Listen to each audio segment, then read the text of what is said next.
Ortalık dağınık derken ben şaka yapıyorum zannetmeyin. Bu bir tane çalışma masasının üstü. Bunlar Haluk'un arabadan getirdiklerinin bir kısmı. Çünkü daha geri kalan kısmını getirmedi. Ve masasının üstüne doğru yaklaşıyoruz. Ki aslında burası benim masam. Çünkü aslında bu masada ben çalışıyordum eskiden. Ama bu masada bana yer kalmadığı için bana bunu yaptı. Ama görüyorsunuz şu anda o masanın üstü ve benim koltuğum da dolu durumda. Bir dakika. Ne yapıyorsun lan? Ürün testi yapıyorum. Ürün testi. Ürün testi yapıyorum. Bakayım düzgün çalışıyor mu? Eksik gediği var mı? Yok mu? Şu anda ürünümüz bana doğru yamuk durumda. Acaba şuraya bir ek yapmasam mı diye düşünüyorum. Yapma. Tamam. Ben memnunum üründen. Ben çalışacağım. Kullanıcı yorumlar her zaman etkilidir. Demek ki yapmamamız gerekiyormuş. Bu arada size şöyle söyleyeyim. Odanın dağınıklığından korkmuş burada biri var. Sherlock. Koltuğun altına girmiş. Garibim kendine yer bulamamış. Odanın içinde koltuğun altına girmiş, saklanmış. Bu nedir ya? Merhaba. Merhaba. Ya görüyorsunuz evi bir dağıtıyoruz, bir topluyoruz. Karavanı bir boşaltıyoruz, bir dolduruyoruz. Ama sonunda epey bir yol kat ettik. Biz şimdi Söke'ye gidiyoruz. Arabamızın tamirini yaptırmaya. Haydi. Bugün bakım günündeyiz. Homemizin optikleri değişiyor. Transporterların bir garip hastalığı var. Farları sarılaşıyor maalesef. Sarılaşınca da değiştirmesi çok zahmetli. Tampon falan çıkması gerekiyor. Tampon çıkartıldı. Farlar teker teker değişiyor. Arabamızın tamir ederken arabamızın farları çok sağlamıştı. Artık temizlemekte işe yaramıyor. Onun için de değiştirmek durumuna gittik. Farlar değişti. Balatalar yenilendi çünkü uzun yola gitmeyi planlıyoruz. Ön tarafta motorun minik bir su kaçağı vardı, o yapıldı. Motorun bir hortumunda bir kaçak varmış. Yaklaşık 330 kilometrede bir litre su eksiltiyordu.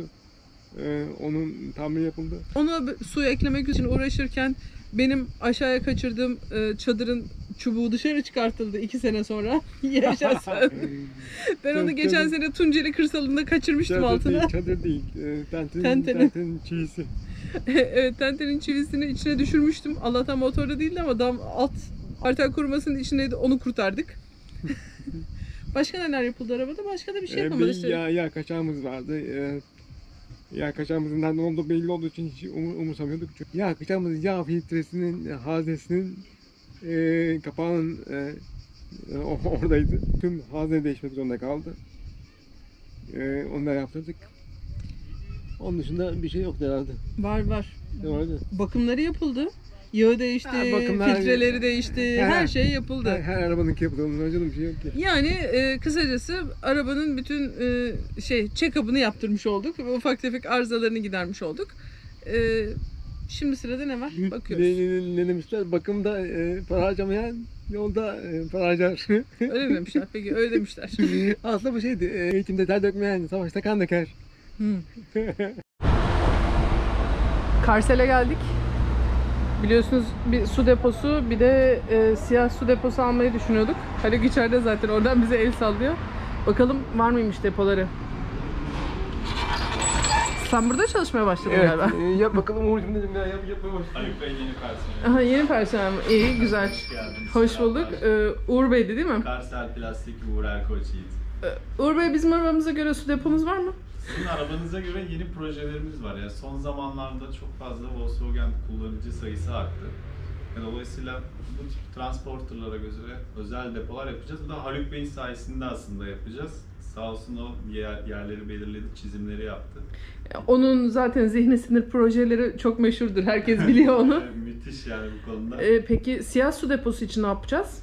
Şase altına, aracın altına gömeceğiz. Diğer PSA grubu araçlarda da uyguladığımız gibi sizin aracınızda da atık suyu aracın dışında tutacağız. Temiz suda farklı çözümlerimiz var. Litre ve kullanılacak yere göre çok değişkenlik gösteriyor. Biz tabii transporter için soruyoruz ama diğer araçlar için de herhalde pek çok çözümünüz var. Tabii biz ağırlıklı olarak zaten daha büyük motokaravan, yani PSA grubu, aynı zamanda Sprinter, Volkswagen'in Crafter modelleri içinde farklı yerlere entegre çözümler var. Yani araca birebir uyan depolar üretiyoruz. Şunlar gibi mesela. Teker dalgımbazının üzerine gelen tanktır bu. Normalde ölü bir alan bagaj içerisinde çok fazla kullanamadığımız, bu direkt duvarı kaplar davlumbazın üzerinden, ortasındaki boşlukta hidroforu koymamız için yine çok bagaja güzel. sarkmamış oluyoruz. Böyle yan duvarlarda. Bu hangi araçlar için? Bunu biz PSA grubu, yani Ducato, Jumper ve Boxer araçlara birebir olarak tasarladık ama sonra şunu fark ettik, Sprinter ve Volkswagen LT35'te aynı zamanda Volt'a da uyuyor. Çünkü onların davlumbaz seviyesi daha aşağıda kalıyor ve ayakları yere bastığı sürece deponun hiçbir problem olmadan kullanılabiliyor. Arkada bir tane daha küçüğünü görüyorum. Onu da göstereyim. Şimdi bunun yüksekliği 70 santim, 120 litre. Bu depoyu koyduğumuzda yatak cam seviyesine geliyor. Tamam. Eğer arkada oturma grubu ya da yatağı daha aşağıya konumlandırmak istersek, Yani biraz daha koltuk tarzı kullanmak için belki. evet, bu 50 santim, 90 litre 50 santim olduğu için oturma alanı yüksekliğine gayet uygun oluyor. Arka tarafı oturma grubu yaparsak da bu depoyu rahatlıkla kullanabiliyoruz. Her türlü çözümü kısacası sizde bulabiliyoruz Tabii, anladığım evet. kadarıyla. Bir şey soracağım. Bunun su seviyesini nereye koyuyoruz? Su Bunda seviyesi. biz şöyle bir şey yola gittik. Bu saf polietilendir.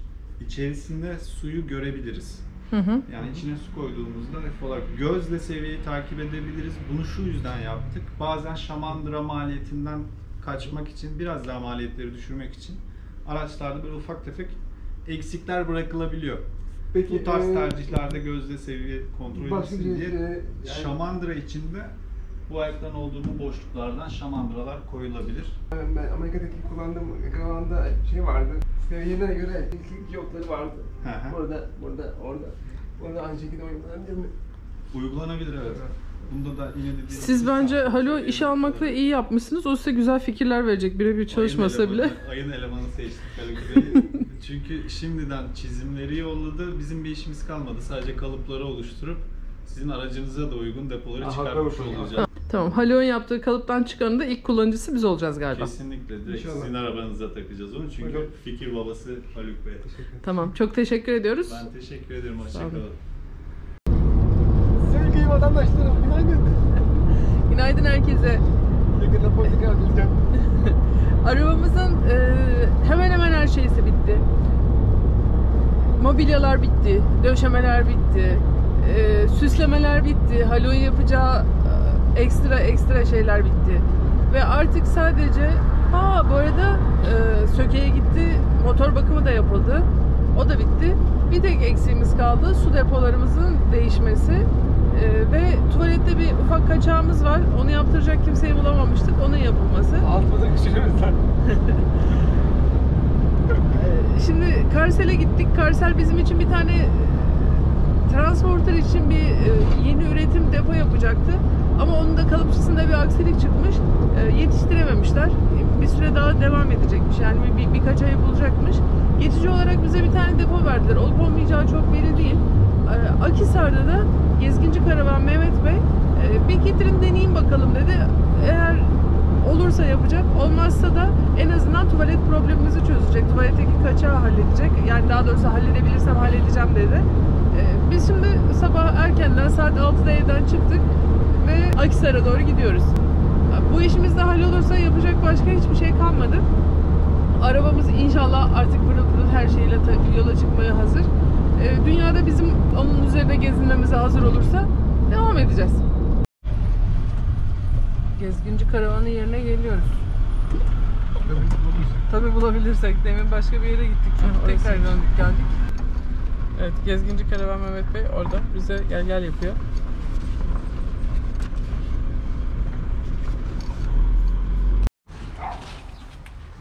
Karsel'den aldığımız aküler olmayınca Mehmet Bey alttaki aküyü komple söküp temizleyip tekrar yerine takmaya karar verdi. Temiz su deposuna böylece farklı bir çözüm getirecekler. Keseyim abi ben. Aşağı düşünce çıkar.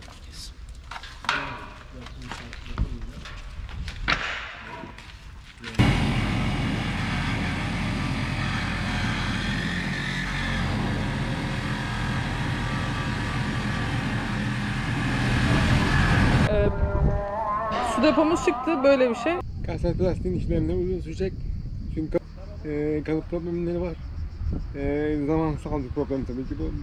Bu zamansal problemini çözdükten sonra bize uygun bir depo olacak herhalde. Biz de İzmir'deysek değiştirecekler. Evet ama bizim onu beklemeye zamanımız olmadığı için Akhisar'a gezginci karavana geldik. Mehmet Bey bizim su depomuzu söktü, içini temizledi. Biz su depomuzu galvaniz zannediyorduk. Bu arada krommuş. Memnun Evet. olduk. Paslanma olmamış o yüzden içinde. Galiba bizim eski karavancının düzgün yaptığı nadir işlerden bir tanesini bulduk. Onu da o yapmadığı için tabii ki yaptırdığı için. En azından duran saat bile elindeki saat doğru gösteriyor canım. Ondan sonra tuvaletimizdeki kaçak halledildi. Tuvaletin sökülmüş hali bu. Tabii ki doğal olarak içinden bir sürü şeyler çıktı. Temizleniyor. Şimdi contaları falan her şey yeniden yapılacak. Artık arabamız yollara çıkmaya hazır. Çok yakında yol videolarımızla karşınızda olacağız. Bu arada Karsal Plastik için yeni çizimlerim yolda. Onları da göreceğiz herhalde. Bu arada Haluk'un işe girdiğine ciddiye almayın, bu şakaydı. Sadece bizim araba için uygun çizimler verdi Haluk oraya. O yüzden öyle bir şaka espri yapıldı. Öyle bir şey yok. Ha, bu arada hala abone olmayanlar lütfen abone olsunlar. Çan işaretine tıklayıp tümünü işaretlesinler. Ve lütfen bizi arkadaşlarınızla ve dostlarınızla paylaşın ki onlar da öğrensinler. Bir de orada şöyle bir işaret var. Yani baş parmak yukarı. Onu tıklarsanız sevineceğiz. Tamam, çok yakında yol videolarımızla karşınızdayız. Hoşça kalın. Bye bye. Görüşürüz.